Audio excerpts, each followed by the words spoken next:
All right, everybody, welcome back to the Edge of Chaos. No, you're not hearing things. We're back. And I guess we could say this is maybe the inaugural episode of Edge of Chaos 2.0, starring Joe Ryan and Neurotoxin. Of course. Yeah, of course. We have a lot to talk about. It's been a while since we've been around. Obviously, the show I had planned for today sort of took a left turn last night. Get the requisite stuff of that out of the way. Thoughts and prayers. I don't really pray to God or anything, but, the sentiment, I guess, towards, all the victims of the Paris attack. Horrible attack. They're getting to the bottom of it. Shit is just hitting the fan. We'll get to all that, but I need to address the elephant in the room. Those of you who read our blog and have linked to my blog before may know about this already. The reason I've been gone. Basically, I've been dealing with family issues. Someone really close to me and my family took his own life, basically. I'm just going to come right out and say it because I believe it's an important issue to be aware of. It's something that I knew very little about before it happened, and something I'm now learning a lot more about afterward. I'm trying to kind of educate myself and to sort of contribute to what's becoming a wider conversation, and obviously this intersects with many of the things Neurotoxin has learned in his education, his career. So it's something that we've been discussing as well, sort of off the show. But yeah, basically I've just been dealing with that, and it's been very difficult, but it's getting better. So that's, as much as anyone can hope for in life. And I'm fortunate in many ways still, and we're going to pull through it. But it's tough, and it's something that I encourage you all, if you're have someone that's having that problem, educate yourself. Please, learn things that I didn't know. And not any judgment of any of you that's had this problem. You always have the blame cycle, the what if cycle. That's normal. But, I'm just trying to do what I can to make it mean something. So that's what happened. That's long and short of it. So get that out of the way. It's great to have Joe back. This would not be a show without him, as I've said many times, and to many people who kind of listen to the show for me. This is a two-man job. This is a two-man show. So glad to have you back. I waited patiently for you to be able to do this again, and it's this is not a wound, unfortunately, that ever heals completely, but it is one that can scab over, and something you can slowly learn to live with. And like I said, there are a lot of other people dealing with similar issues, and I am with Joe 100%. Education and being proactive and understanding what you're dealing with. As a professional in this field, I can tell you that is your number one way of dealing with this, and number one way of preventing this from happening to you or someone in your family, or even if you know other people, if you have friends that are dealing with this, educating them and giving them the resources to understand what they're dealing with here. So we didn't mean to make the show about this, and we certainly will move on to politics and the content that you're all used to, that you're waiting for. But just, just to throw that out there. Right. It is something that it's something to be aware of. It's something that I wish I knew more about, but again, not to dwell, but yeah, that's I applaud Joe for having the courage to share this on the show with our listeners and many people that he's never met. So that being said, moving on to what you're all expecting.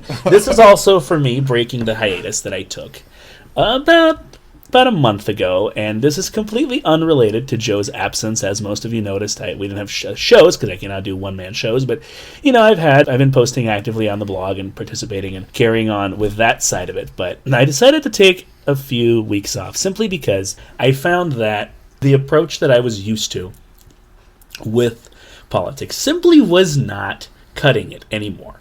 And, part of it, of course, is personal development for me and personal growth, and realizing that trolls are going to troll, and people are not going to be convinced, and trying to cover all bases and trying to change minds by being all about consensus and trying to make sure we're completely all-inclusive, which, as much as I call myself Neurotoxin, as brutal as I can be, that's what I try to do more so with the writing than with the show. That simply wasn't working anymore. We have to go out in the world, and we have to expose what we're seeing, and we have to comment on it, and we have to have fewer boundaries when we talk about this. And when I promised a new level of cynicism, this is what I meant, and if you're not hearing it by the end of this show, folks, you're deaf. So, that being said, allow me to address the one political issue that Joe has already brought up, because I feel like until we address this crisis in Paris that happened yesterday in France, or even this morning by Paris time, I feel like no one's going to hear anything else we're saying about politics, so let's just go ahead and address that. Although, honestly, I feel like it's blown out of proportion, and that's kind of my first cynical comment. I feel like it simply does not deserve the attention it's getting. Well, here's the thing. Already, the internet backlash says, hey, what about Beirut? They had an attack yesterday, too. Okay. Lost in the news. If you watched CNN, MSNBC, I don't even know about that until I hit the internet. Well, that, not as many people dead, but still an attack, still by ISIS, supposedly. See, that's nothing new, because there's, terrorist attacks are a fact of life in that part of the world. That's what they're like, well, hey, we're the condemned ones to live in this shithole. You guys don't even acknowledge it anymore. Well, it's like, well, kind of, but no, not really. Well, that's exactly where I'm going. They've been there for 30, 35 years. That's how long Islamism has been around, since the early 80s. And that's how long the people in the Middle East, the people living in these countries that we keep bombing and occupying and where the terrorists keep coming from, that's how long they've been dealing with Islamist terrorism. And, Afghanistan in the 80s with the USSR is where it started. And it's just been going on virally and epidemically ever since. We can get into how our own government and NATO doesn't take enough responsibility for creating a lot of these guys. That's more of a history lesson. But I'm more saying that after 35 years, we accept it as the new normal over there. Oh, yeah, there was an attack today. Oh, where, God? Oh, in Beirut. What? Where's that? Oh, it's a city full of brown people? It's sad to say. Most Americans, I don't know if they can point Beirut out on the map. Right, I don't know what country that's in. That's actually my homework assignment. Look up what country that's in if you don't know. I'm not going to tell you. But here's the thing. When I'm looking at this, when I look at the way the media, I actually have the opposite comment. When I look at the way the media is responding to Paris, all I can think is they're enabling these guys. This attack, I am not taking away from anyone's personal tragedies. But what's the death toll currently? What's the body count? 128, I thought I heard was the last one. That, as terrible as that is, more people get shot in Chicago every month. That's true, actually. Right? I'm not sure. Is that accurate, right? What's the it's a lot. It's hundreds a year. Definitely in a year. Definitely more people get killed in Chicago in a year than that, easily. I'm pretty sure it's like a quarter. And not to mention, what was it, a week ago, where a 9-year-old kid was literally executed in the street. Right, but that's one incident. This is not like adults killing adults either. I agree, but here's the thing. Well, this wasn't necessarily all adults either. This is, what I'm saying is, by the numbers, okay, there were more people aboard the Russian plane that was blown up a couple weeks ago than that. There were more people on the Malaysian flight that was taken down with a missile. I want to put these numbers in perspective. Well, and all those things are part of the thing, though. They're all part of the same problem, which is shit going down in the world. But those events did not get the amount of attention that this did. Why is that? I think the shot down plane in Ukraine did get, it seems like, less coverage than this. I want to say the Russian plane that just crashed out of Egypt had got the same coverage as this. Okay. What about natural disasters? What about the earthquake in Haiti? How many people died from that? Nobody knows. That got coverage on certain networks. Okay. I think we're not really communicating here on the same level. I hear what you're saying. It did get coverage. It was not covered the same way. And even the plane... You're talking about tone and like... Yes, I'm talking about hysteria.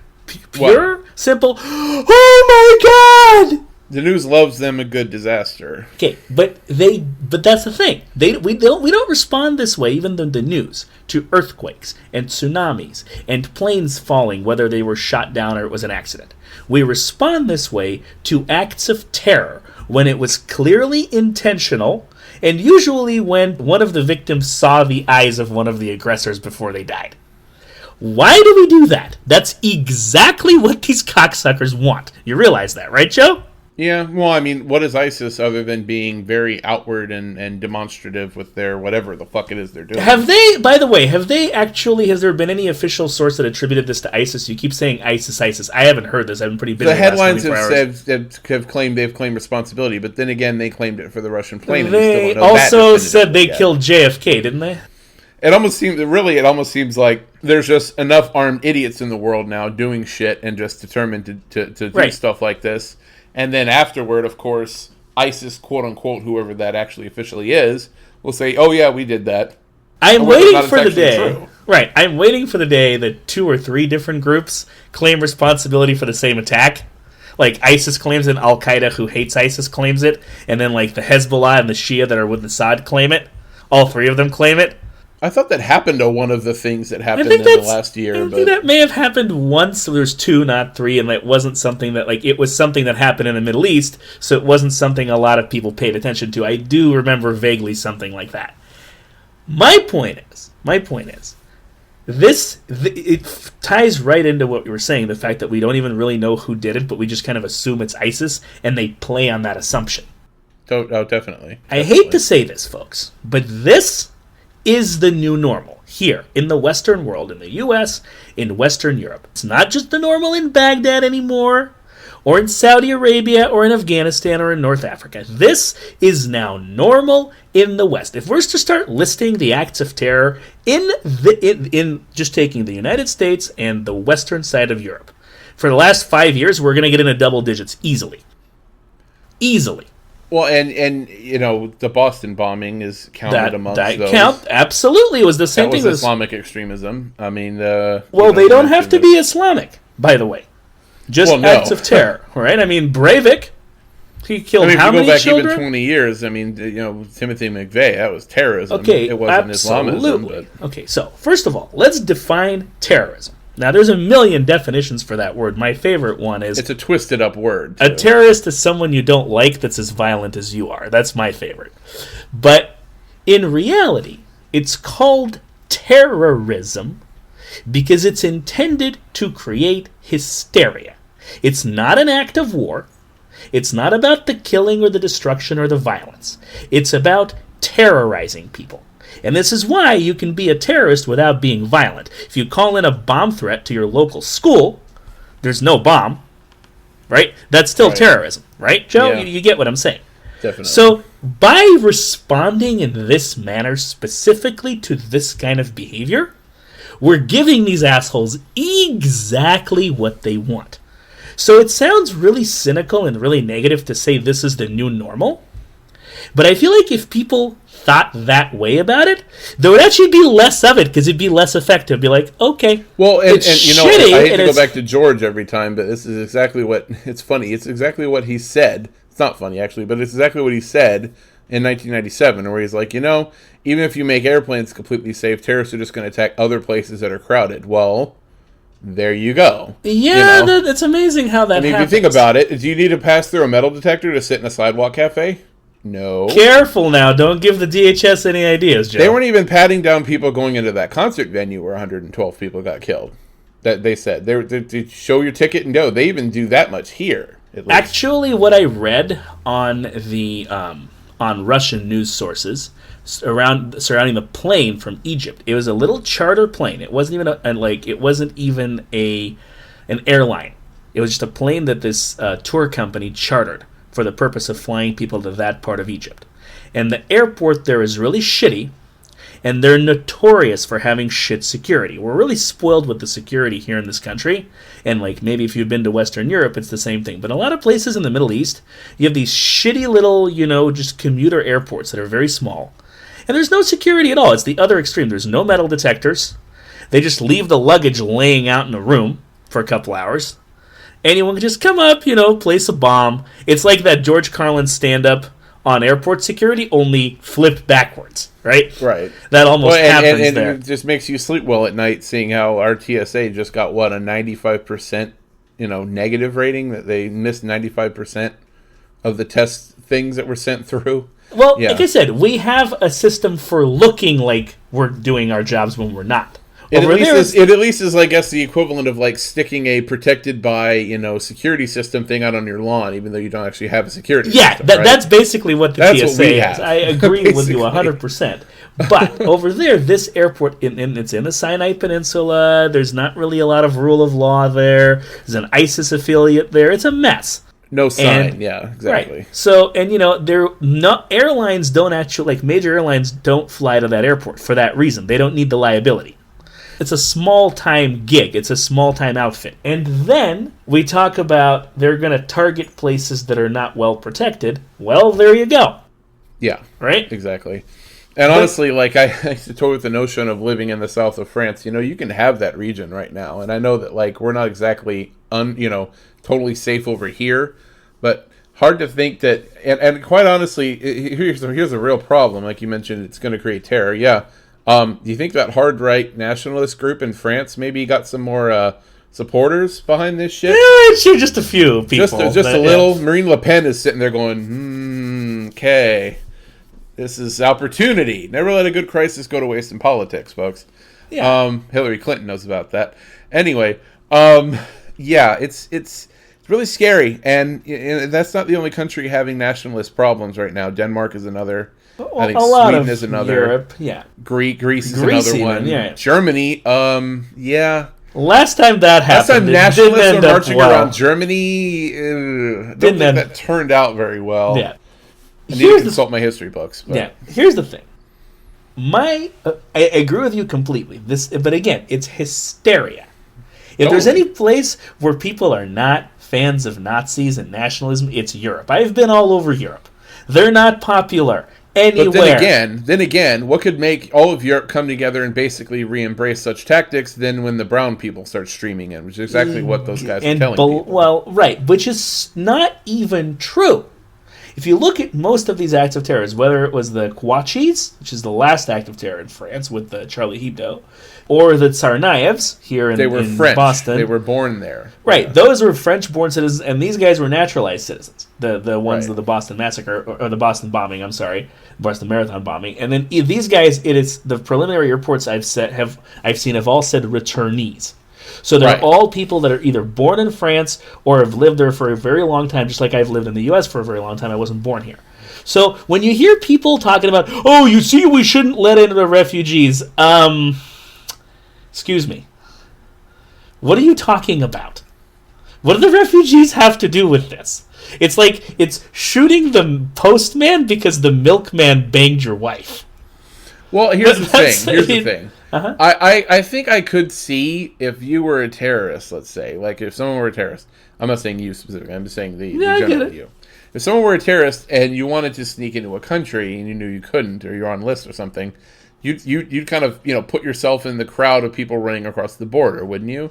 It's speculation, Joe. See, there's no proof of that. I'm just saying that I can't completely discount that happening. I see what you're saying, but if we look in practice, it doesn't seem like it actually results in stuff so far. Not one terrorist, not one documented case. And if you look at our southern border, we have 400,000 people a year getting across that? Well, and I'm just talking about, like, you look at Hungary, the big, huge column of people. Like, Time Magazine had a huge aerial shot of, like, this literal column of people coming in. Joe, that's nothing compared to the bonsai rushes we had in the 90s, in this country, of people running across the border. Nothing. I know what you're talking about. But I was going to say that, but it seems like every single attack we've had so far were people that not only did we already know about on some level or another, but that they were already kind of digging into for maybe they're about to do something. And then they actually do. I think like that happened with 9/11 even. Some of those guys were at least, aren't some of them even on radars, kind of, sort of, and even on the Tsarnaevs definitely. The Tsarnaevs were. Yeah, the FBI and the CIA had them hot listed and all that. So and the Hebdo, I thought that the Charlie Hebdo, some of those guys were too, and like I think the Kouachis, they were definitely watch listed. They were known. They were not unknown people. Which raises the question, right? It's like the TSA. We have the sign, but we don't really have the security system, right? Right. It's like every time this happens, and I realize, to be fair to people that work in counterterrorism and security, your successes are not known to anyone. No. Ever. You get the guy, you're not going to publish, oh, look, we busted. No, that's not how this works. But you fail, and this is what happens. So I recognize that it's hard to say, but it's hard to just judge based on the media and based on the news. But if you look at statistics, how much slips through the cracks and how poor the communication is between these agencies, like I saw on the news yesterday, for example, that they were saying, oh, well, U.S. authorities have gotten in touch with French authorities and have tried to garner information, and there are no viable threats in the United States. And I'm looking at this going, really? What do you think? The guys who shot up the Bataclan concert hall, they're going to leave notes telling you they're going to hit a place in the United States next? After they blew themselves up with their vests? I mean, yeah, but they blew it, but they had like a black box with all their list of targets that their boss left for the next guy. I mean, come on. I realize that the communication is important. I realize it's not that simple. But also, having the background that I do in national security, this system is not keeping anyone safe. It's really not. And not so differently from the war on drugs or closed borders, pouring more and more resources into it does not make it safe. It's a big expenditure that results in not much, honestly. But if you look at nationalist politicians, not just in Europe, but in the United States. And, they take a different form in the United States, but they want to talk about border security and deportations and illegal aliens. It's good that you're pivoting to this, as I want to pivot to this. Right, and, we're not going to name any names, but Donald Trump... fuck that, I'm naming every name that I was being very sarcastic, Joe.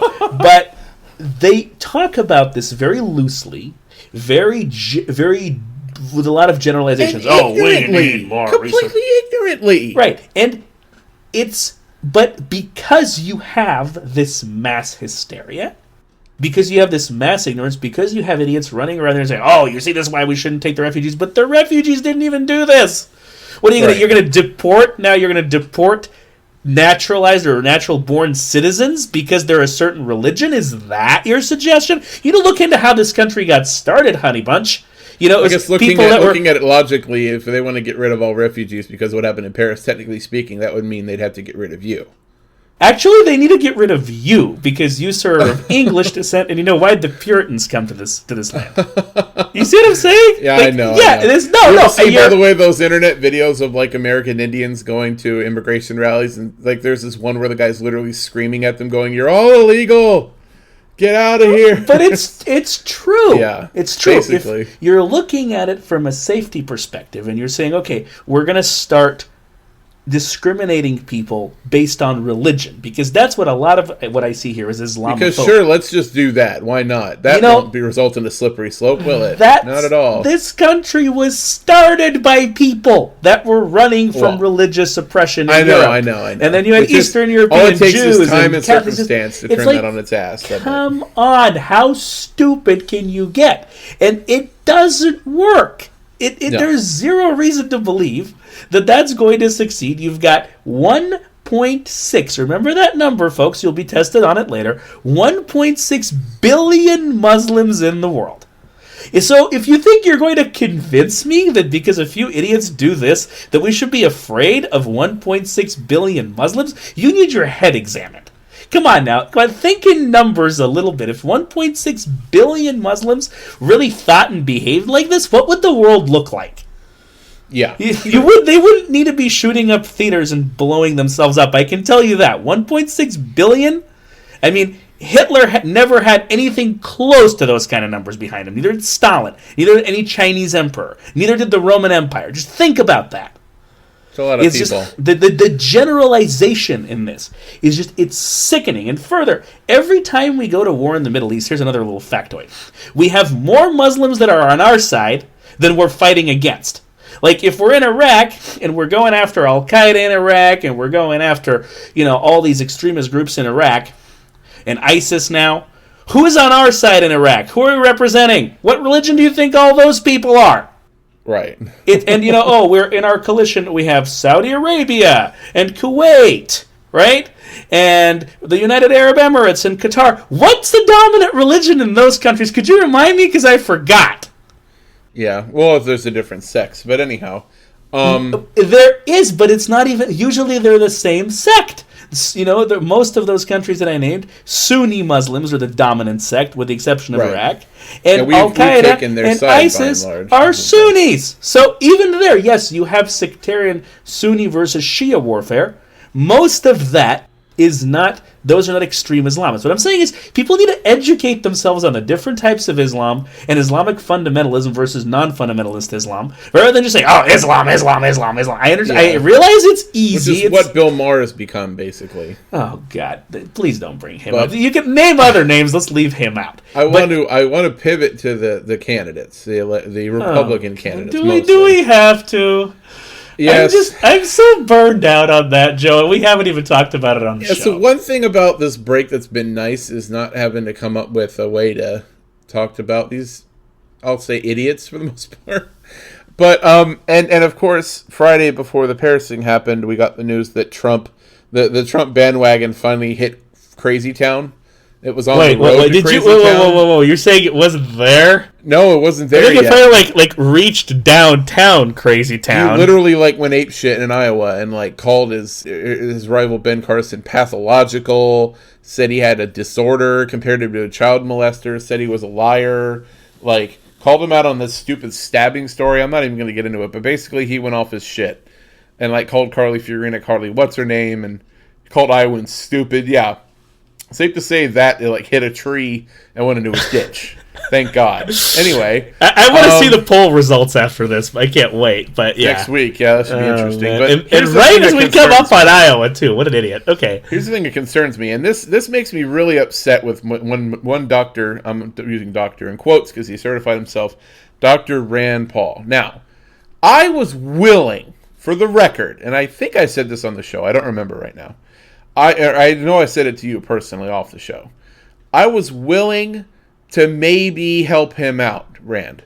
But he so completely fucked up whatever opportunity he may have had at the beginning of this election that, it just makes me sad because the last debate, he finally was the one adult in the room and actually got a chance to talk about some of the military stuff. When some of these idiots just fucking go off on all the crap they think they're going to do. Oh, Jeb's going to fix this by setting up a no-fly zone in Syria. Yeah, because threatening Russia to shoot down their jets won't piss anyone off. No. And Donald Trump is going to look at Putin, and Putin's going to get scared and run away. That's his plan. Oh, no, I'll just go into the green room, and Putin, I have a good relationship with Putin. Yeah, I'll make a deal with Putin. You know who that reminds me of, by the way, just as a quick interlude?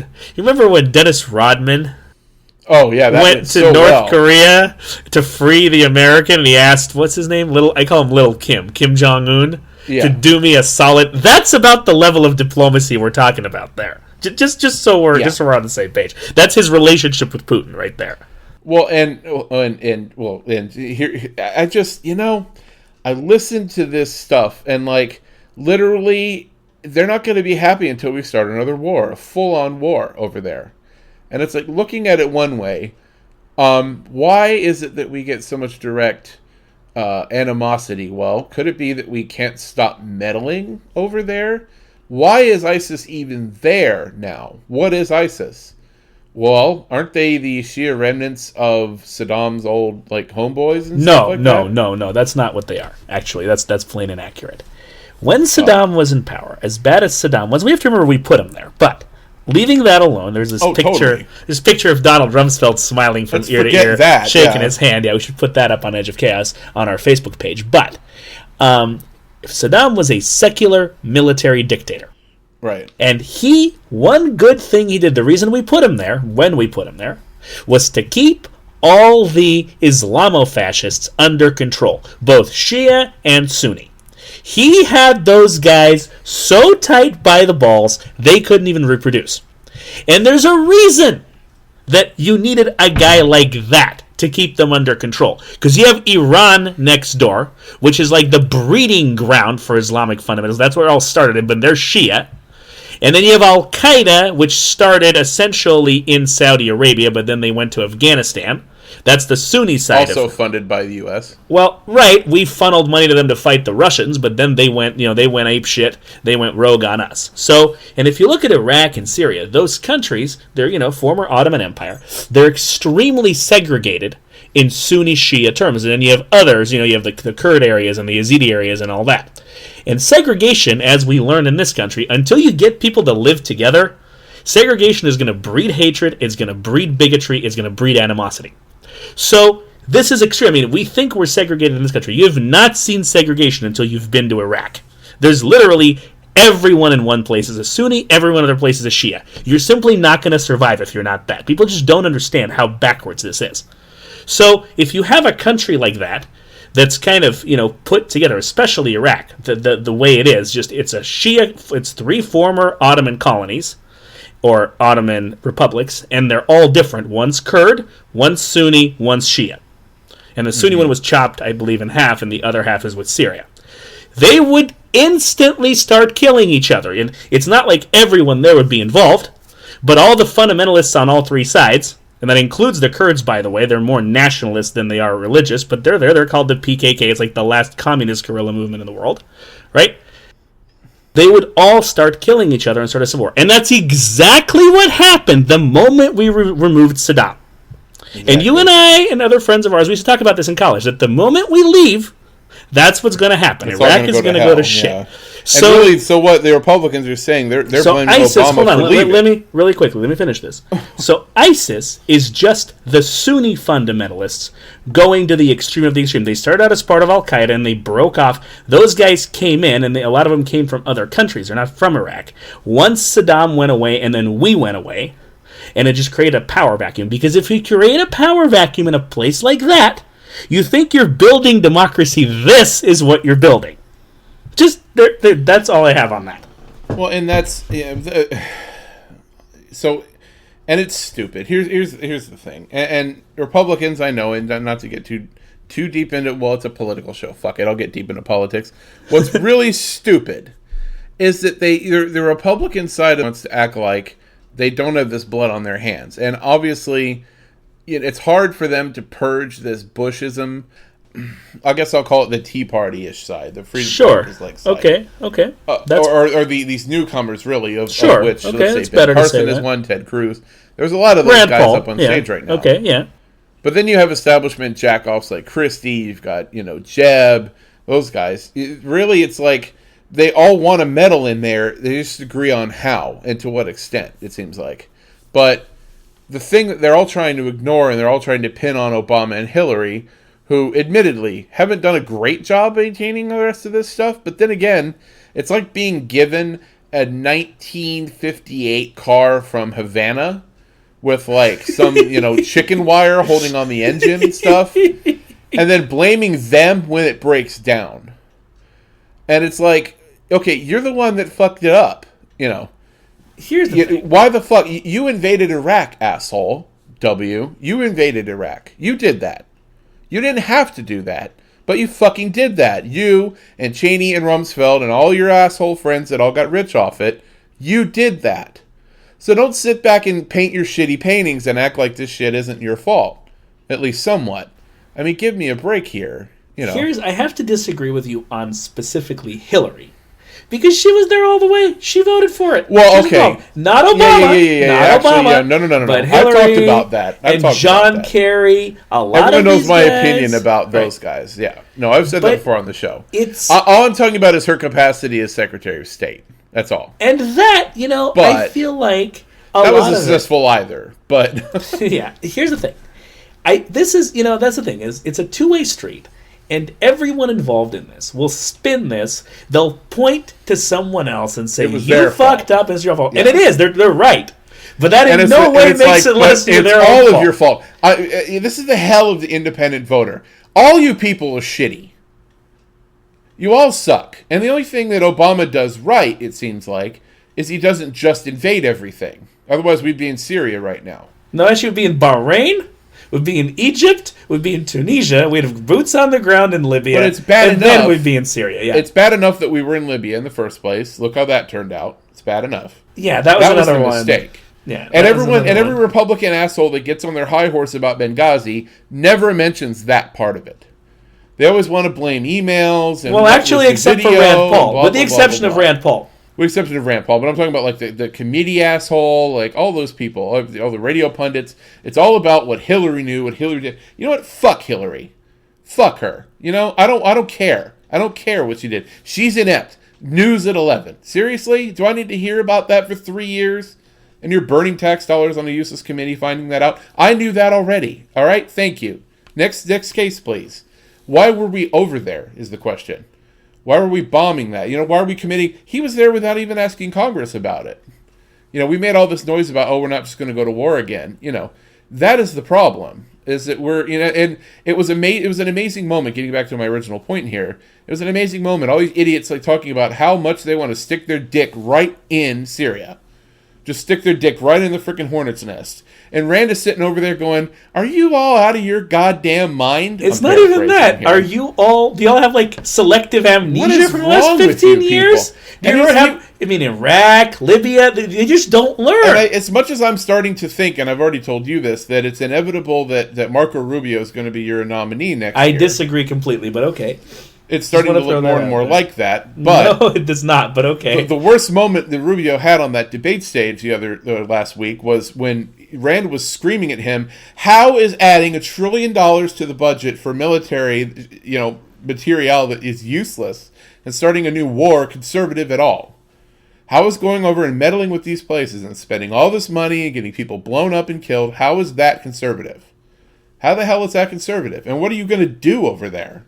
He's the only one up there that was talking about that. And I'm like, if you had been talking about that sooner, maybe you'd be doing better in the polls. But anyhow. Well, he's always talked like that. It's just that his campaign has had a lot of problems that are completely unrelated to the content of it. It's just been very poorly managed. It seemed like he'd gone soft about a lot of that, honestly, and he wasn't saying it. He's always been a bit of a flip-flopper. No, hold on. He's always been a bit of a flip-flopper. He's always made the mistake of trying to unite the party and appeal to neocons and appeal to non-libertarians and appeal to evangelicals, and he's always kind of straddled a lot of issues.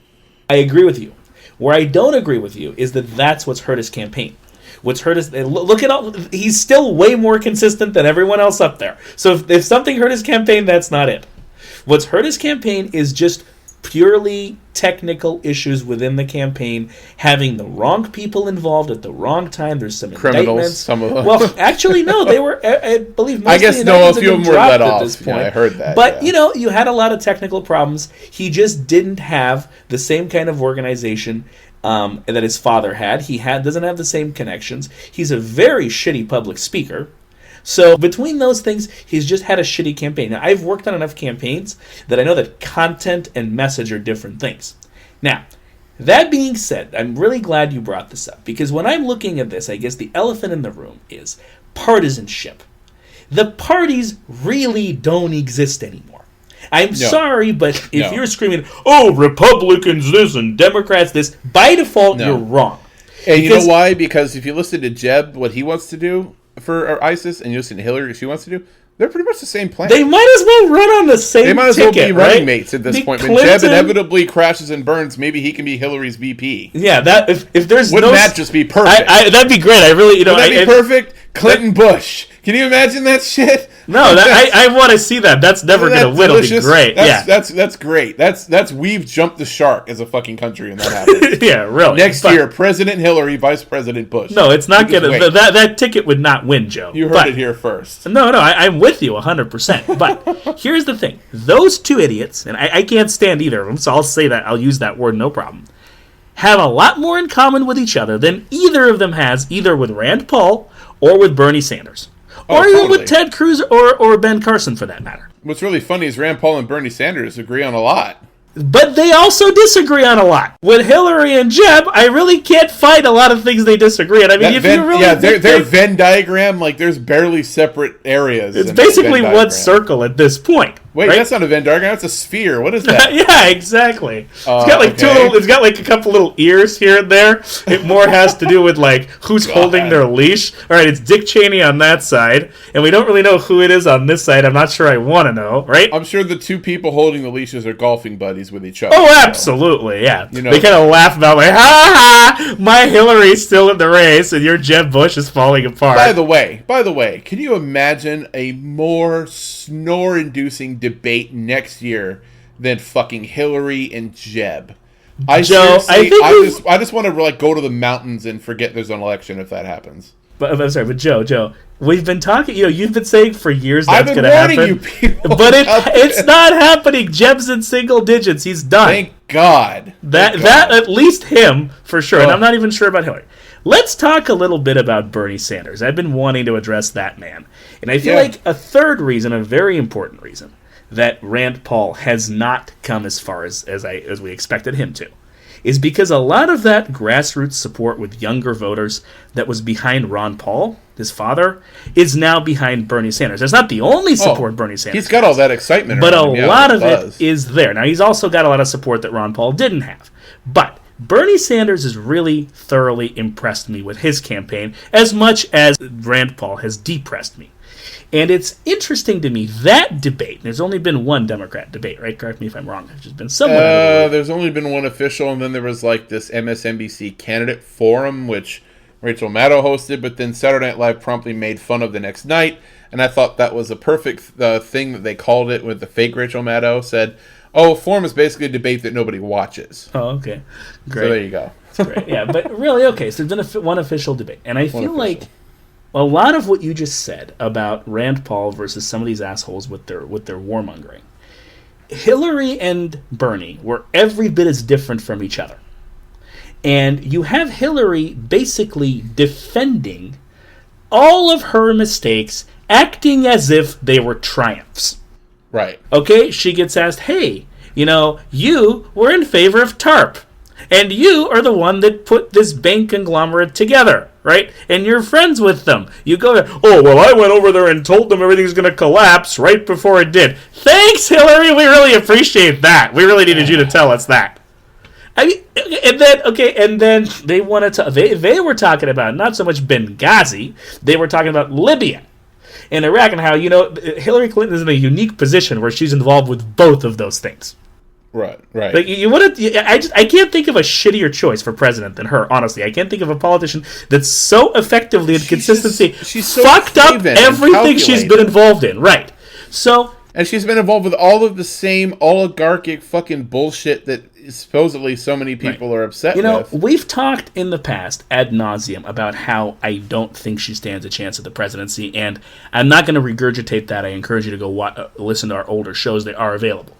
What I want to talk about is Bernie Sanders, because I feel like no one expected him to go this far, to be this big of a candidate. We kind of thought there may be a progressive candidate, but we did not expect this. I certainly didn't, and I think you certainly didn't, Joe. Everyone thought it would be Liz Warren, for one thing. Right, but she's a Democrat and Bernie is not. But I feel like the issue I'm having with this and where I want to unite this is, again, partisanship. Everyone points their fingers. This is how Hillary defends herself from other Democrats and Bernie Sanders' other Democratic candidates saying, you did this wrong and you fucked this up and you were involved in this. What does she do? Points her finger. Republicans.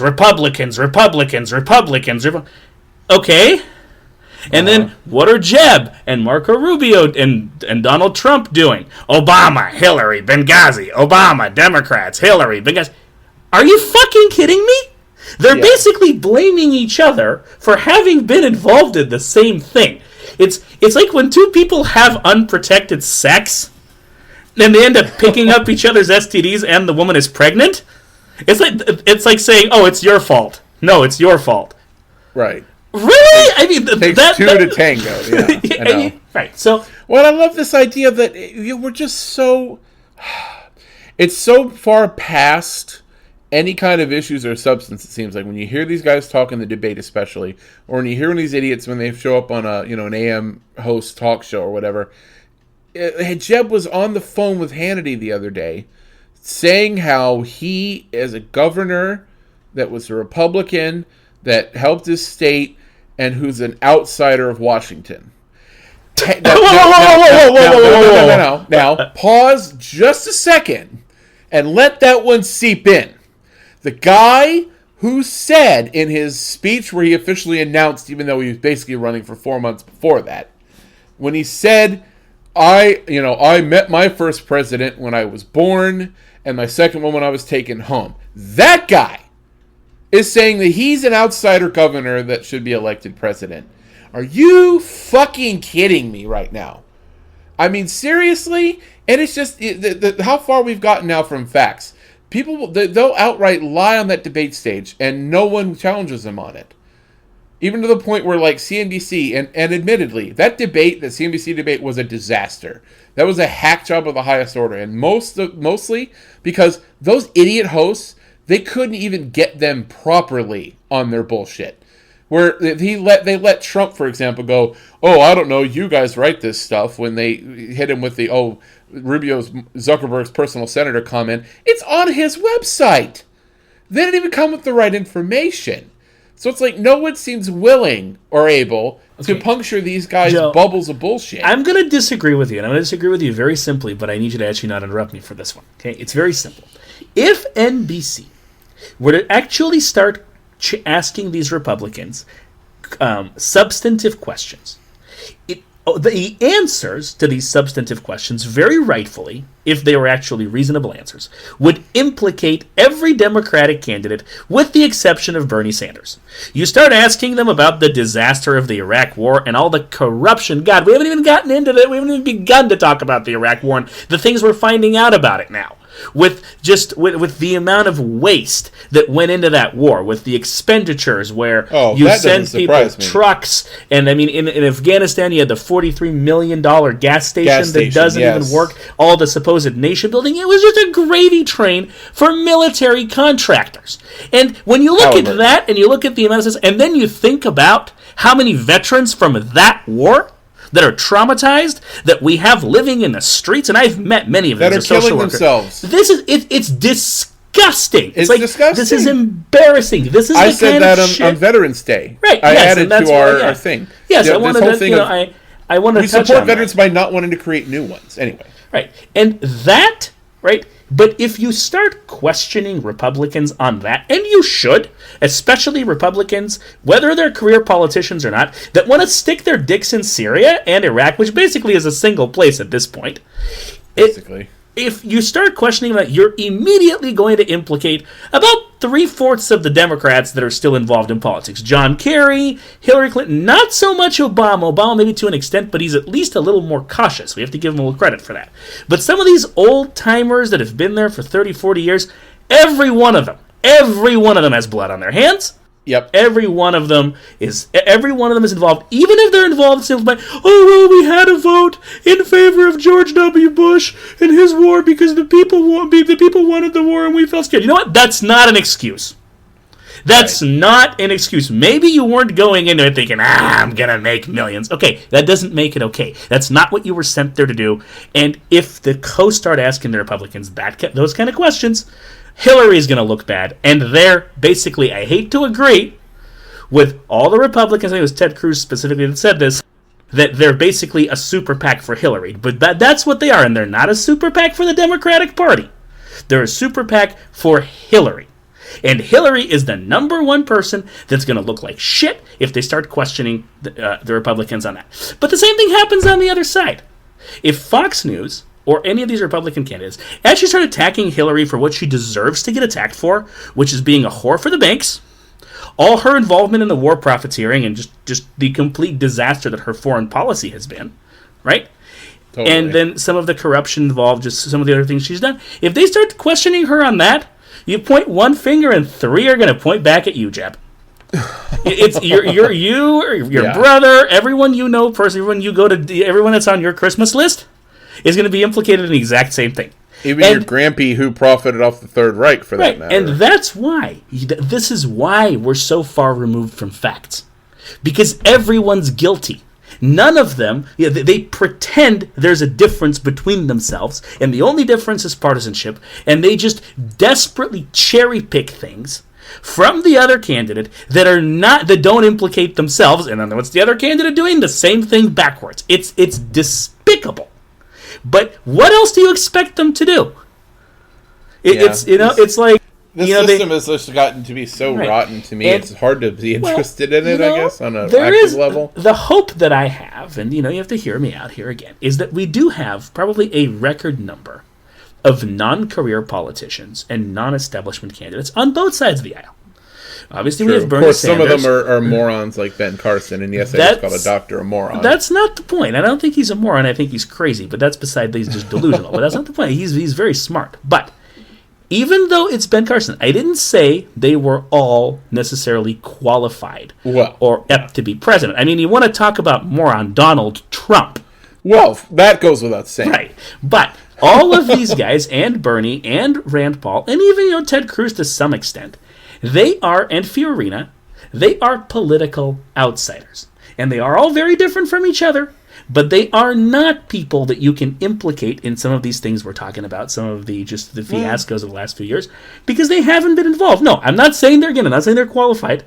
Are we calling Bernie an outsider because of his politics? He's been in Congress a long time. He's not been involved in any of this shit. He's got one of the cleanest records. If you look at, he hasn't voted for any of this shit, right? I mean, Rand Paul hasn't either. So yeah, they're either newcomers. He self-applied the socialist label to himself, so that does signify a certain independence. So yeah, I guess I'll. But he really is an independent. Love him or hate him, but you have to acknowledge he is not implicated in any of this shit, and that actually gives him more credit. He's been in Congress for 15 years, counting when he was a House member. And somehow they haven't gotten to him. He hasn't. Right, he hasn't done either. So at least we know he's clean. I'm just afraid of when it comes out that he's not. I'm that jaded. Like I didn't see Obama for what he was at first. I did. I did. But Obama is relatively clean, too. He's just an idiot. He's an idiot and he has no balls. Honestly, Bernie He's an ideologue with no balls. Right. When I look at Bernie, I basically see Obama with balls. And it's like an older curmudgeonly Obama with balls. But he's proven over and over again that he has balls. He doesn't need to be Obama and talk about what he's going to do. He can point to what he did. He was a conscientious objector in Vietnam. Yes, he was. Okay. He voted against all the wars from the beginning. You got to tip your hat to that a little. A lot of people go, oh, well, he was a coward. You know what? A coward is you go and draft dodge and you hide in Canada. That's a coward. No, a coward is you say, well, I don't want to go, but I'm going. That's a coward. But, okay, let's not go there. I don't agree with the war, but I'm too much of a pussy to fight it. Like, that's a coward, more so, in my opinion. Yeah, at least, Bernie, he's stating his position and he's noting it for the record officially and saying, I'm not going. I refuse to go because I don't support it. He voted against both wars. He voted, I believe, against the Patriot Act, at least some parts of it. He voted against TARP. He voted against NDA. I mean, he's got the record to prove this shit. There's a couple of others that have equally impressive records, Rand Paul being one of them, but he's only been there for one term. Bernie's been there for many, many years. So it's very difficult when you say, oh, when it comes out, when he does. I don't think it's going to come out because everything points to the contrary. So honestly, I have great issues with Bernie and with his economic policies. I think that's going to be obvious to anyone that's familiar with me. But I would love to see President Bernie. I would love it. He would never be able to get half of that stuff passed anyway, and you know it. Here's the thing, Joe. Actually, the stuff that he couldn't get passed is the stuff I'm worried about. It's a good thing. He couldn't get $15 an hour minimum wage, Medicare for all. Some of the stuff you may agree with. Obama could, yeah. Right. No. But this is what he can do as president that I feel like Obama should be doing, and he's not. A president, Americans seem confused about this in the civics terms. A president does not have a lot of power to enact new legislation. No. But a president has the power to stop existing legislation, because in this country everything has to be reapproved, you have to give funding for it and all that. So if you just want to be a brick wall, if you want to be obstructionist, there's a word a lot of liberals like to use right now, the presidency is the place to do it. And Obama's found that out. Well, no, Obama has been obstructed on a lot of new stuff he's tried to do. Bernie would not necessarily be in that role. He would be the guy that when there's a new funding bill for the Pentagon. Okay, you remember when you look at military funding and war funding, that shit never has a problem getting past Obama, does it? We hear about government shutdowns over Republicans wanting to cut benefits for Social Security and Medicare and food stamps, right? And Obama saying, no, you can't do that because you put on a policy rider that defunds Planned Parenthood and bans abortion. And they fight over that. But when it comes to bombing shit, there's no problem. Oh, sure, we'll bomb shit. Yeah, rubber stamp, bam. But there you go. see how But you see how with Bernie's president, that's gonna stop. Bernie's gonna be the guy like, away. Get out of here. Get out of my office. It might be interesting to watch a Republican Congress and a Democratic president who's really a socialist like Bernie literally just stare at each other and nothing gets done. Well, I'm down. I'm down because all the that would shit be interesting. That's truly what you were looking for. It's literally nothing's going to happen now. The gridlock. Like, you pass it, I'm just going to fucking tear it up and wipe my ass with it. Right, and then, I mean, the Congress, we're going to have the same Congress, folks. The Tea Party is not going anywhere. It's going to get bigger. And they've already demonstrated that with only about 40 guys, they can stop the whole show. And they're going to, if Bernie actually tries to enact some of his socialism, they'll deadlock that. So it goes both ways. All the things I don't like, the abortion bans, the gay marriage bans from them, and Bernie's actual socialism and actual, top-down control of the economy, none of that shit is getting past each other. But I'll tell you what they have in common, oddly. One is opposition to war. The Tea Party is not big on bombing shit. Say what you will about them, there's a lot to dislike about them. A lot of them are like Ben Carson, they're crazy and they're theocrats and all that. But you don't see them coming out. You don't see Mick Mulvaney and Justin Amash and Rand Paul or even Ted Cruz coming out and saying, oh, we need to bomb that shit. No, they are not from that side of the party. That's the center. That's not the far right. I'm trying to remember what Ted said about ISIS specifically. I think his comments were mainly confined to saying what Obama has been doing wrong as opposed to what he would do instead. That's an epidemic, isn't it? Leave the Obama the fuck alone and tell me what you're going to do. Like, I think Rubio, it was Jeb, it was, I think, Carly. They were talking about what they would actually do. Right. And that's a problem with a lot of these Tea Party guys. They don't have a lot of experience. They actually don't talk about their policy proposals. They talk about what they don't like. But, nevertheless, you don't see them advocating for war. And that's something Bernie doesn't advocate for. In fact, what they have in common, what he has in common with Ron Paul and Rand Paul, is they want to audit the Pentagon.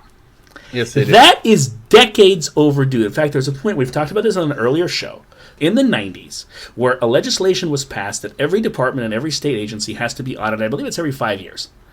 And they have to report on all their budgets and all that. And the Pentagon just basically looked at that and said, we're not doing it. And there's still kind of, their audit has been indefinitely deferred. Nobody knows where the money goes in that agency. Nobody knows what we're doing. And then you do have a lot of Pentagon officials coming out saying, stop giving us this shit, we don't want it. How is that even, right? So that's and yet food stamps and welfare are the real drains on our budget, right? Go Google a breakdown of our budget and tell me if that's really true. And I mean, we've had arguments about what those programs actually do, but when they're talking dollars and cents, they're full of shit. I am 100% with Joe on this one. I don't believe in federalizing those programs. I don't believe in federal handouts, but compared to our military, do you want to look at the fucking percent of the defense budget? Yeah, it's a big percent. It's a drop in the bucket. And here's the food stamps. And here's the thing. And my worst enemy would not call me some kind of liberal pacifist nut job that doesn't think we need a strong defense or a strong military. I'm even probably stronger on this more conservative than a lot of libertarians. But one of the things about a defense is it has to actually work. It has to actually defend you. Right. Yeah. We're just buying tanks we don't need. Right. That is a department that you absolutely need the most oversight over. And, it's the military. It's not the CIA. It's not covert operations of some kind. It's not a secret agency. It's the military. The military needs to be transparent for no other reason than that if we look at it and we see, okay, this is not doing what it's supposed to do, that means we're vulnerable. We can be hit. This is the department that's responsible for our safety. This is, in comparison, since Republicans love to compare it to your household budget and all that, this is the lock on your front door. This is the guard dog in your front yard. If that's not working, everything else in your house is at risk. So when you have the Dick Cheneys and Jeb Bushes of the world come out and say, well, we can't audit the military, it's too important. They need a pass-through and transfer. What fucking planet are you on? Yeah. They just want their rich friends to keep going to the bank. Right. And it's funny because a lot of people that have been in the military, like Senator Jim Webb, who, there's a lot to disagree with him on, but he was talking about it. He was in Vietnam, and he was the Secretary of the Navy, and he's been a senator, and he's been on a bunch of committees. So he's very much educated, very qualified on this topic, and he was talking about it during the Democrat debate. And he was talking about just how out of touch the military policy is, and our foreign policy is with what our actual defense needs and our actual national security needs, right? So you have a lot of politicians that speak out about this. You have a lot of military officials that speak out about how yes, we have a lot of money that's being spent on this, but it's not actually making us any safer. And just like you have the detachment from facts, you have neocon politicians who say, no, we can't mess with the military. They're too important. We just have to keep throwing money at it. That's precisely why we need to see what's going on. And if you put Bernie in the White House and you have the Tea Party in Congress, that's actually going to happen. I can't wait to see that happen. And I think, if I'm not mistaken, he isn't really too much a fan of letting the Fed just do whatever, too. I thought I heard him auditing the Fed, that's exactly where I was going next. His number 2 enemy, the Federal Reserve. Yeah. Federal Reserve, again, he's not for shutting them down the way Ron Paul was or the way I am. But he wants, open your fucking books. Show us what's going on. That's another one that, if you're too important to audit, you really need to be audited. But that's all I got to say. And actually, his third enemy, and this is one where, as a professional in this industry, in health, I have to agree 100%, the pharmaceutical industry. The FDA and what they do. And again, this is a thing that if you open that can of worms, I mean, remember when the VA, when they actually started looking at the VA and numbers started coming out of what that department is doing? And everyone was just like, oh my God, right. Are you fucking We're kidding me? We're going to instantly forget the VA if Bernie pulls this off. It's just the amount of corruption and fraud it's and incestuous. Incompetence. You can't, it's just as incestuous as the whole, SEC, Wall Street, revolving door thing. Right. So, totally. When I want to see that happen. I'm dying to see that happen. And I think Bernie, again, a lot of problems with him. I think Bernie's the guy to do it because the way he is, the way you see him on stage, he's a freight train. Yeah. He just goes. He doesn't care. And, the guy who had the balls to be a conscientious objector for Vietnam, yeah, you can see where now he's old. Now he really doesn't care. It's like, no, fuck you. Yeah. That's exactly the president we need. Now, as far as Ben Carson goes, I love to pick on Ben Carson. And I said on this show a year ago, that guy, there's no way he's going anywhere. I said it, and I was wrong. There's neurotoxin predictions that are very wrong, and here's one of them. Here's me admitting I was completely wrong. Now, if I had to place my bets, I am saying it's going to be him or Cruz. Joe and I disagree on this completely. But Cruz or him? Cruz is second banana to Rubio at this point. Still, that's absolutely not true. Statistically speaking, because you have to remember even when they ranked them on the stage, Cruz was behind. So what? Rubio. I don't care how NBC ranked them on the stage. If you look at statistically, they ranked them on the stage by poll numbers. There is such a thing as margin of error, and for all intents and purposes, he's right behind him. But Rubio's for all intents and purposes, Carson and Trump are tied for first, basically. And Rubio and Cruz are essentially tied for third behind those two.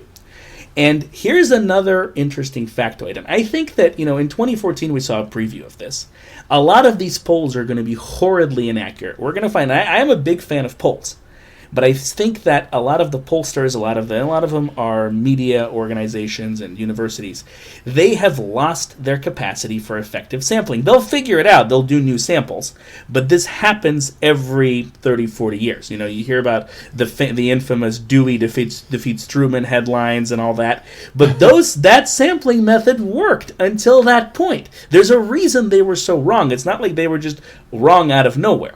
That was the year that it stopped working, that the polls were completely off.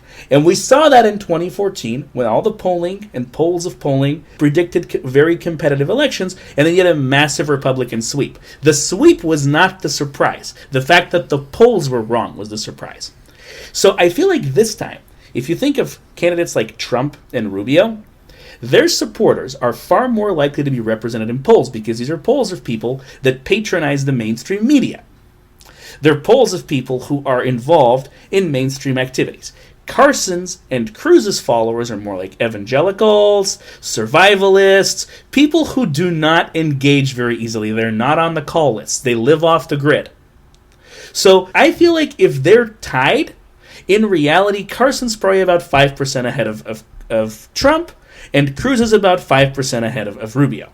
And those are significant differences. So I honestly don't see how Rubio stands a chance. You've also been telling me for weeks that Rubio is on the way up. I don't know how. I mean, he must crawl back down at night, because no matter how much everyone says he's on the way up, he's right around the same place he was in 3 months ago. Not true after the last week. And okay, what are his latest? What is his latest polling? Not to give me a second. Not sure, to mention, please. Guess who is getting all the billionaire attention right now? It ain't Cruz. Who's that? Rubio. So what? As we know, money no, can make a difference. It makes a difference, but I mean, Rubio got. I guess Adelson, he got Newt last time. So yeah, that didn't go very well. The Koch brothers, after Walker dropped out, they all got into Rubio. And that was, 2.5 months ago? And it hasn't helped him worth shit. I'm not seeing movement on him at all. I see no reason to believe Rubio is going anywhere. And this is the thing. It's very interesting. I want to actually touch on this while you look up those poll numbers, Joe. The whole Rubio thing really makes me laugh. Because there's a demographic, a very rapidly growing demographic of Americans, that both the Democratic Party and the Republican Party desperately want to appeal to. And as a social worker, as an organizer, as someone that has done a lot of demographic outreach in my life, granted on a much smaller scale, I have this to say to both parties. You guys really can't hire better organizers than this. And that demographic is Hispanics. Everybody wants the Hispanic vote now. And you know why, Joe? Because Hispanics don't fucking vote. If you look at electoral participation, it's abysmal among Hispanics. They don't turn out. So you have this very large... What makes that whole Republican thing of, Democrats just want to bring them over for voters. Well, if that's true... Hey, Jeb, listen. Really no, it's Trump, right? Trump, listen, Donald. Illegals don't vote. Okay, now... I was going to say, this idea that they could just roll over the border and just walk up to a polling place... No, actually, they're going to open some polls in Mexico next year, I heard. And they're just going to have them vote. Of course. It's more bullshit. I don't even care to engage.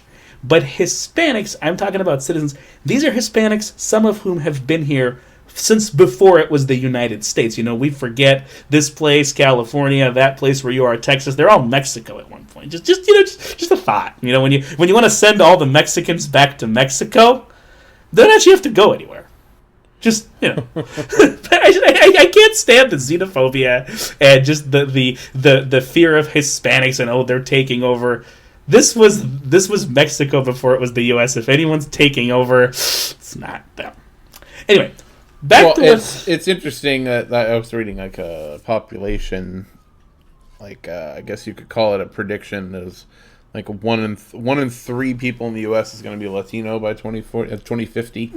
Interesting. Yeah, Latino is also kind of a loaded term, but leaving it as it is right now in the present, not 2050, that is interesting. 2050, Hispanics abysmally don't vote. Now they tend to be more liberal than conservative if you ask them questions about politics. But I'm talking flat out about turnout. And they're not that conservative. People think, Hispanics are all liberal. No, that's not the case. A lot of them are pretty socially conservative. So both sides of the aisle have been after that vote for years, and especially now with the extreme polarization and just the absence of swing votes, there's people who are independents, but they're not moderate at all. They're like, I'm very conservative, but I don't identify with the party. With the Republican Party or whatever. I've got numbers. Yes, please, Joe. So this is Real Clear Politics, and this is pre-Trump meltdown, obviously. Okay. It showed him up a little. He's number one in this, but only by 0.4. Okay. So basically him and Carson in a tie. Number 3 is Rubio with 11.8. Cruz at 9.6. Okay. Rubio has been between 10 and 13% for as long as I can remember. It's about 2 or 3 months. I have not seen him move up. Yeah, he's been there. He's been in that spot. He moved up when Bush moved down. Yeah, by maybe 2 or 3 percentage points. That's because crap. Bush is at 6, according to this one. That's crap. Yeah, Bush is done. Now, let's talk about this Hispanic thing, because I find it very interesting personally. And both parties, this is not not implicating one party over the other. Both parties say, okay, look, we have this huge voter bloc that doesn't turn out. How do we make them turn out? And I look at the efforts and I laugh. And I'm like, I just want to go. I want to go to D.C. and I want to slap both party committee chairs. Just for, I mean, it comes down to bigotry and just white arrogance. I hate to use that term on their part. That they really think that the shit they're doing is going to attract Hispanic votes. Oh, it's painful, especially since Trump's idea of attracting Hispanic voters is they're coming across their borders, they're bringing problems, they're bringing drugs, they're rapists, and some, I assume, are good people. That was a really his good idea of Latino but outreach. Trump is not trying to get Latino votes, though. No, he is not. Okay, obviously, if he is, then he's even... Gee, I hope not. I know, right? Yeah. You're doing it wrong. Yeah, you wanted to not call them all rapists, I think is what you were looking to do. Let's talk about Marco Rubio. Where's he from? He is from the great state of Cuba. No, okay, but what? Right. No, okay, he's from Florida. He's not actually from there, but what is his parents ethnic are background? Cuban. Yes. Now, so's Cruz. Cruz, yes, but Cruz is like half, maybe. Through Canada. Well, he's half, and he's like third generation. How is Cruz eligible? Never mind. Let's not even get into that. So, I still don't. But again, Cruz is not doing Latino voter outreach. I want to make that very clear. Cruz has never tried to be the Latino candidate. It's always been Rubio. Here's the problem: if you look at Rubio and you look at his skin color and you think, "Oh, yeah, he's Latino," well, he's Cuban. Yeah, he's Latino. That's it. You lose. You missed. Because Cubans, look this up, come in all colors. They're not a majority, mestizo is what they call that in South America and in the Caribbean, where you're basically mixed Native American and white, Creole, is what he is ethnically. Cubans are not a majority of that ethnicity. You can assume they are all they want. Well, it's a country south of the border with kind of a Spanish name. I was watching the Bourdain where he went to Havana, and most of them are dark-skinned. Well, most of them are dark-skinned. Okay, it's not a Latin American country. It's a Caribbean country. And yes, they're extremely mixed together to where you can't even tell what they are anymore. It's more like the Dominican Republic, it seems like. Or Haiti. And they're dominantly black because of the... And they're all right near each other, island-wise. So. And there's just an extreme amount of sugar cane plantations there, and huge amounts of slaves brought, and then lots of rebellions. There were, Haiti, there was a rebellion where they basically just slaughtered all the white people. They had that happen. So the race thing is way, way, way more relevant there, by the way, in the Caribbean, but I'm not going to get into it. All I'm saying is, if you think Rubio is going to appeal to Hispanics because he's got a Hispanic name and he looks brown, that's it. You lose. If you were working for me doing Latin American outreach, Hispanic outreach, and you said that, I'd fire you. You have no fucking idea what you're talking about. You know who knows that Rubio is not quote-unquote Hispanic? Mexicans and Hispanics and Central Americans in this country. Yeah. They know, you want to piss off, say, a Guatemalan or an Honduran, and we've had a show about that, right, with Jonathan, my friend on this show, right? You want to piss him off, call him Mexican. You want to really piss him off? You tell him Rubio is Hispanic. Right. He's Cuban. Now, there's another part to this. A lot of Hispanics in this country do lean left. They do lean liberal, and they have a huge problem with our foreign policy and basically the corporatocracy. And again, we talked in detail about why that is, because we basically went into those countries, let's say Mexico and Central America for our purposes, and just basically raped them for all their resources for decades. And when you do that, and a lot of the people, they've had to immigrate here because they lost everything back there and they had no choice but to move north, they tend to remember that. They don't follow where the stuff that was stolen went. Yeah. Right. They tend to not very, very fond of your corporatocracy machine. So even though they may be socially conservative, this is why they're so wary of the Republican Party.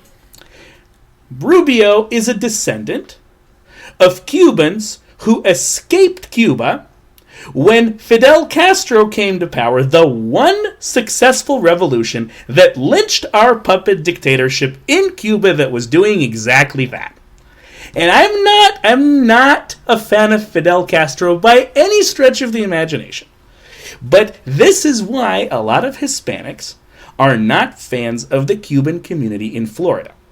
Because it's very much they're very much the descendants of that corporatist elite in Cuba that was driven out during Fidel Castro. And they have similar corporatist elites back home that they ran away from and moved to the United States. So if you think you're going to appeal to that demographic with Rubio, you're just basically, well, he's brown, they're brown.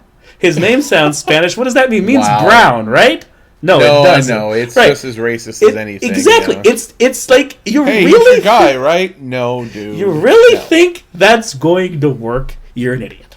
Now let's look at. They understand Hispanic, culture and all that just as much as Mitt Romney understood African American culture. Now, on that, let's talk about a different candidate who's just as racist. Just so we're on the same page, Hillary Clinton. Okay.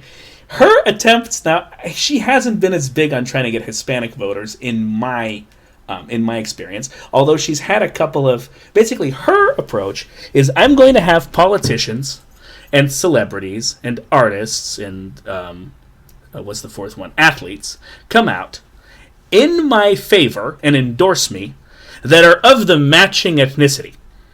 And that's going to get me those votes, right? She seems like she has a way of wanting everyone else to gush about her so she can come in and act like she's all humble about it. It's not so much everyone else as it is... She humble brags. Right. It's not that. Okay. As an organizer, you have to find community leaders, people that the said community, said demographic is going to follow. Okay? That's one thing. My problem is with her choice of people for this purpose. If that's not the definition of racism, I don't know what is. It's basically like the polite Southern racism, like from the South, like the nice slave owner. That's what she is. I think this is a very reasonable comparison. She's got who I believe it was Oprah Winfrey was one of the people that came out for her. That's great. A female black billionaire. Right. And come out and say, yeah, I like Hillary Clinton. Okay, that's fine, Oprah. You like Hillary Clinton? That's your choice who you like. But if you actually think that's appealing to black voters, people living in the ghetto, paycheck to paycheck, and, worrying, walking home at night, wondering if they're going to get shot in Southside Chicago. It doesn't matter if you get shot by the police or in the gang violence. The point is you're going to get just shot with a bullet. That's going to hurt. Yes. You think do you think they give a shit who Oprah Winfrey is following? Are you fucking kidding me? Somehow I don't think so. Exactly. But Hillary's campaign staff actually believe this is going to be an effective strategy to bring out minority voters. It's downright insulting. Well, not only that, it seems like some of the things they've done just assume that all the demographics and people that turned out for Obama are going to turn out for her. And it doesn't look like that's the case. And as a matter of fact, it doesn't even look like she's going to get the women's vote like he did, which is really kind of throwing them for a loop, I think. Again. The polls don't bear that out, at least. Again, women...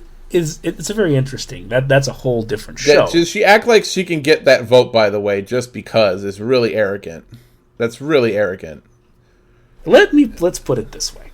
Okay, now I realize what I just said. Okay, about which demographic follows who. Now, when you have a black candidate for president, even though he's Kenyan and he doesn't really have, by ethnicity, he doesn't really have the background of growing up in the U.S. as a poor black man in a black community, like some of the candidates that have been on the Republican side do, for all their flaws. Ben Carson, Herman Cain actually have that background. True. I'm not saying, and of course, black people don't just follow them like sheep either, right? No. And you don't see the Republican Party say, oh, look, Ben Carson's black, you're going to vote for him, right? They're not that stupid. Well, they don't say that, no. No, they don't expect to get the black vote behind Ben Carson or Herman Cain. I'm sorry, but they don't. That's just beyond stupid. I don't think non-idiots think that. Okay. Now, Hillary Clinton, but Hillary Clinton thinks that Oprah Winfrey is going to get her the black vote. What's the difference? It's exactly what I'm saying. It's it's like a contest for who can do the dumbest thing at this point and say the dumbest thing. Well, that's still an election in America, right? But that being said, would you say that it's safe to say that black voters or Hispanic voters, really any kind of ethnicity that's a minority by ethnicity, wants to see more people of their ethnicity, their race, elected, just to be more representative. Wouldn't be just anybody. They won't follow just anyone just because they're the right color or the right ethnicity. But in general, they want more representation in politics. Yeah, obviously. I would say that's true. I mean, we saw that with... I know women do, for one thing. Well, hold on. We're getting to women. I'm saying ethnicity at this point. With black voters, right? Obama had record-setting black turnout. Even though a lot of black voters that I've talked to are not really all that fond of him. But they felt that was an important step in our politics, in our political history, that now we've at least had a black president, right? Again, not just anyone, but he was liberal. He promised them a lot of things. He didn't deliver, but he promised, right? Now, Romney, by the way, for that matter, well, that's more religious. Mormons turned out for him, right? In droves. And they're not necessarily all that partisan either. We think they are, but they're not. I mean, Harry Reid's a Mormon. Now, women. Is that true for women? Are women really on the same level statistically more likely to vote for a woman?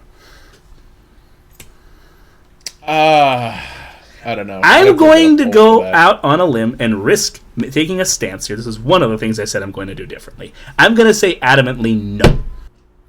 I know women. I always hear, women in the media, they talk about, we should have more representation of women in politics.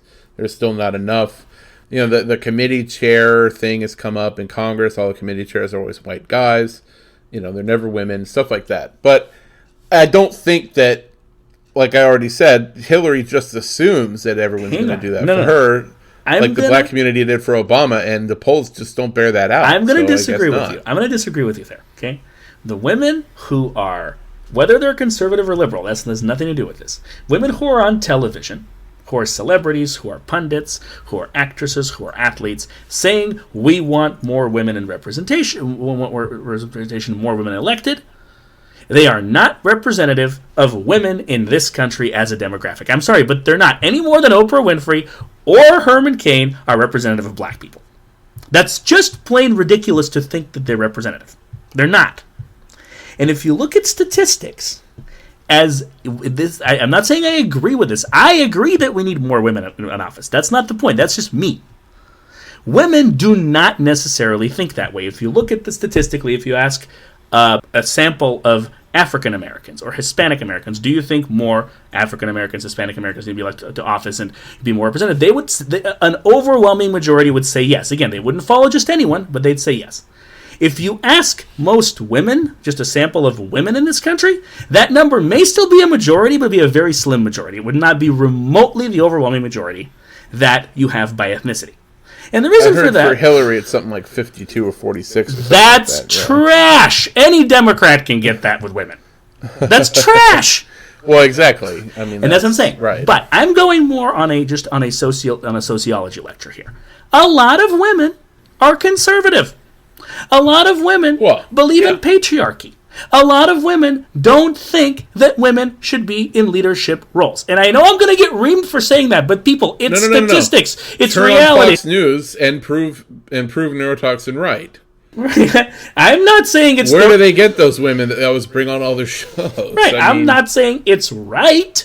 Yeah. I'm saying it's reality. And I'll go one step further. A lot of these women who believe in this are not rich white women living some 50s lifestyle and still not working to this day being housewives. No, they certainly fit. It's not limited to them. A lot of women who believe in patriarchy and don't believe in women having powerful positions and being elected to office are poor minority women, Hispanic women, black women. If you really had women as empowered as this claim that, they all want a woman president, you really think we'd have the problem with violence against women in this country that we do? You really think we'd have the number of rapes and sexual assaults and just the terrible things you hear about, the things that, we did a show on Ray Rice, right? And there's something going on that's worse than that right now with someone else. Yes, and the shock with which America reacted to that. But as a social worker, I was like, this happens every day. And it only matters because he's a celebrity. This is going on in our organization. It's sick. I'm a huge advocate against it. But it's reality. By pretending it's not, you're actually making the problem worse. It's really sad when Bill O'Reilly comes out and says violence with women is an epidemic. And he's right. Even a broken clock, right? He's right. Him of all people who's accused of his own problems with women. Bill O'Reilly acknowledges this. And a lot of liberals and a lot of liberal women don't. They want to believe that it's not the case. Well, folks, it is. So when Hillary assumes she's going to get the women vote simply because she's a woman, and she's saying, well, look, black people voted for Obama, right? Yes. And bitch, they're not going to vote for you. And the fact that you're a woman has a lot to do with it.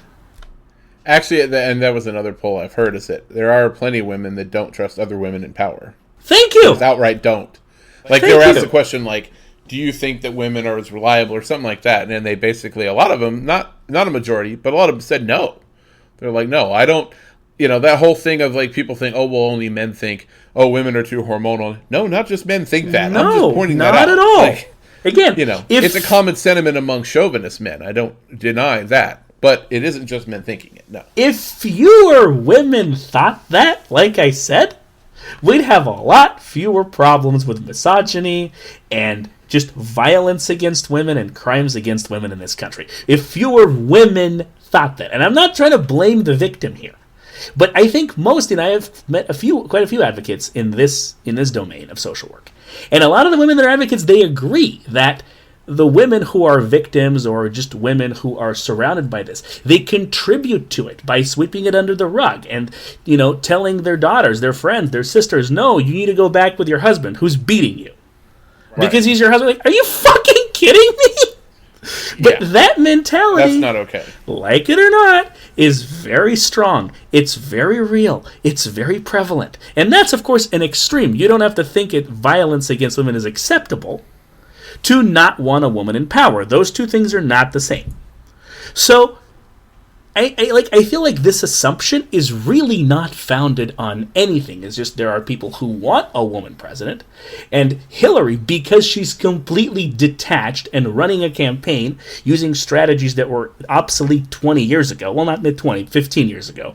Basically, when Bill Clinton ran, that's when these worked. She thinks this is going to bear out a victory for her, and it's not. Yeah, she's got a reckoning coming.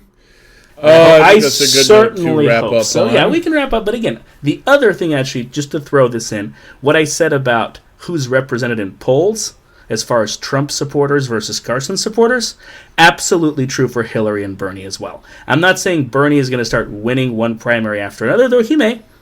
But you're going to have very upsetting election outcomes that very much prove those polls to be garbage. I think Hillary still comes out on top, sadly, but yeah. We'll see. It'll be interesting. We'll see. Even if he doesn't... Prove me wrong. Prove me wrong. Yeah, please do. Here's the thing. I feel like even if she wins the nomination, which she may or may not, he is going to have a huge Ron Paul effect on her. Just like Ron Paul really fucked over Romney, even though Romney still got the nomination, he sealed long before he got the nomination. Ron Paul ensured. I think if she gets nominated, Democrats don't turn out and the Republican wins. That's what I think. Which means... another Republican No, hold on, right. So hold on. Yeah. So now, if that happens, you have a triumvirate. You've got in my opinion, let's say Ben Carson, or even Marco Rubio in the White House, and you've got Republicans in charge of the Senate and Republicans in charge of the House, with the Tea Party wing bigger on both sides. Does that sound like fun, Joe? Does that sound like the America you want to live in? And my immigration plan just got thrown to hell with that Paris thing. Now I know. Oh, you're in France. Now. Was that the place? Try Canada, Mexico. Maybe I should just go to the British Virgin Islands or something. We should just buy an island and call it Edge of Chaos Island. Just get away from all this. This is, this is scary, people. This is scary, and the reason, again, obviously, if a lot of go to the polls and vote educated, please. Yes, because I look at this, and the reason I really want to create that gridlock between Bernie Sanders and the Tea Party in Congress is because every other scenario I can think of turns to complete hell. I have to be honest. This is what I'm going to close out on here, and this is something nobody probably would ever thought they'd hear me say. I'm even wary of Rand Paul for this reason. I agree. Totally. I agree with the man on a lot. He's a weather vane. Definitely the closest aligned candidate to me by policy, although I don't agree with him on everything. But him in power, with Republicans in charge of both houses, and all the theo-fascist craziness coming out of Congress right now, I'm a little concerned. I'm concerned that they could overturn Roe versus Wade. I'm concerned that a gay marriage ban could become a possibility. And that's one scenario. And then with Hillary, it's just going to be Bush Jr. 2.0, regardless of which party controls Congress, because it doesn't matter. It's just the center coming together as one. So really we encourage you, do your research, look at the issues, stop parroting partisan bullshit, go to the polls. It matters, and especially it matters in the primaries. Yes, far more so than the generals. So one more thought I'll close on. Yes, absolutely. Vote locally, for Christ's sake. I tried to really do that in my last election when I was still in California, of actually reading up on the local candidates. Because, we were talking about president and all that, and national policy matters, but you know what? These are people you have to deal with every day. Oh, yeah. Especially judges and people that sit on, boards of hospitals and schools. They affect, if you have kids, that affects you. If you go to a hospital, that affects you. So educate yourself, not just on national races, but local ones too. And props. In California, props. Very important. Especially. Ballot initiatives. Anyway, I think that's a good one to close out on. So thank you for being back with us. We definitely look forward to more shows, and we may have another avenue that we take outside of just political shows that we may bring up later, just, to be cryptic and keep you all in suspense. So thank you for being with us again. I'm Neurotoxin. I'm Joe Ryan. Thank you for listening.